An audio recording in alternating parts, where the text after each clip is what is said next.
পাকিস্তানের মুলতানের এক মৌলানা সাহেব, মৌলানা নাকি কারি সাহেব বলে মানুষে, ও এক বই লিখছে, বই কিতাব কিতাব কিতাব কিতাব লিখছে, এক সে জায়েদ দেখা সুন্নতে নবী হ্যাঁ, একের অধিক বিবাহ নবীর সুন্নত, নবীর আদর্শ। কথা বুঝতেছেন?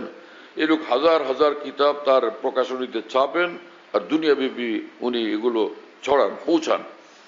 তো ওনার কাছে আমি সংবাদ পাঠালাম, এই কথা আপনি পাইলেন কোন কিতাবে? কোরআন শরীফে না হাদিস শরীফে না ফেকার কিতাবে না ফতোয়ার কিতাবে? কোথায় পাইছেন আপনি একের অধিক বিয়ে করা সুন্নত, নবীর আদর্শটা পাইলেন কোথায়? কি কথা বুঝেন নাই? ওই ভদ্রলোক আমাকে ফোন করছে মুলতান থেকে, ফোন করে আমাকে বলেন, আবার আমার এই যে একের অধিক বিয়ে সুন্নত না, যদি ইনসাফের সাথে সব বিবির সব হক পুরা করতে পারে, কাউকে না ঠকায়, কারো হক নষ্ট না করে, কারো প্রতি জুলুম না করে, তো এইভাবে যদি করতে চায় তাহলে এটা বেশি যে বেশি একটা শরীয়তে অনুমতিপ্রাপ্ত কাজ, অর্থাৎ শরীয়তের ব্যাপারে সম্মতি আছে, অসম্মতি নেই, অবৈধ কাজ হবে না। কিন্তু এটাকে সুন্নত বলা, তাহাজ্জুদের মতো আমল বলা, এটা ঠিক না। কি কথা বুঝেন নাই? আপনারা কথা বুঝতেছেন আমার? বাসায় গিয়ে বৌদিরে শুনেন। হ্যাঁ, তো এটা তো সুন্নত না। তো আমার 78 পৃষ্ঠার এই বিষয়ক আলোচনা, দিনই কথা, কোরআন সুন্নাহর আলোকে, এটা ওনার কাছে পৌঁছছে উর্দুতে।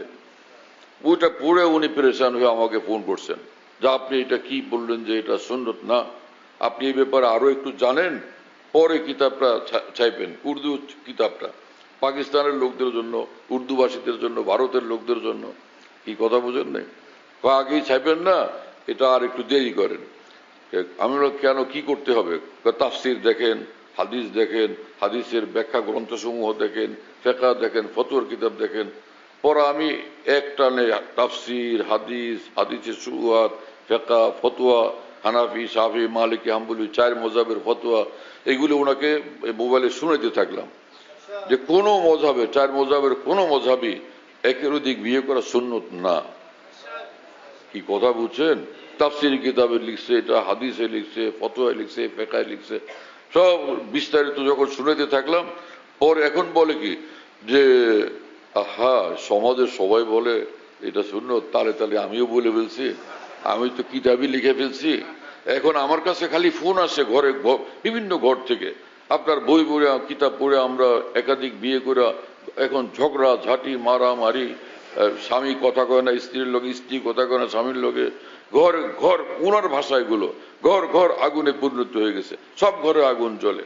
হায় হায় সর্বনাশ, এই আগুন তো আমি জ্বালাইছি।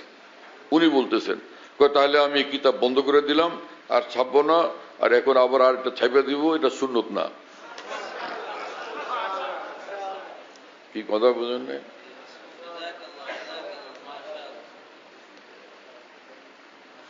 তো এই লোকটা হাজার হাজার কিতাব, সে একটা কিতাব ছাপছে এই লোক 102 খণ্ড। কত খণ্ড? 102 খণ্ড।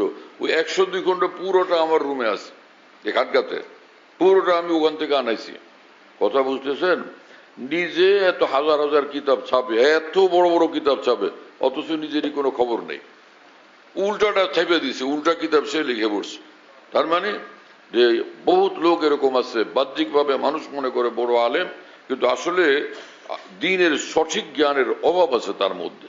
হ্যাঁ, এজন্য জানা চাই আলেমদের কাছে যে অমুক লোকের সঙ্গে আমি দ্বীনি বিষয়ে পরামর্শ করে চলতে চাই, উনি বড় আলেম মানুষ, আমি তার অনুসরণ করতে পারি কি না,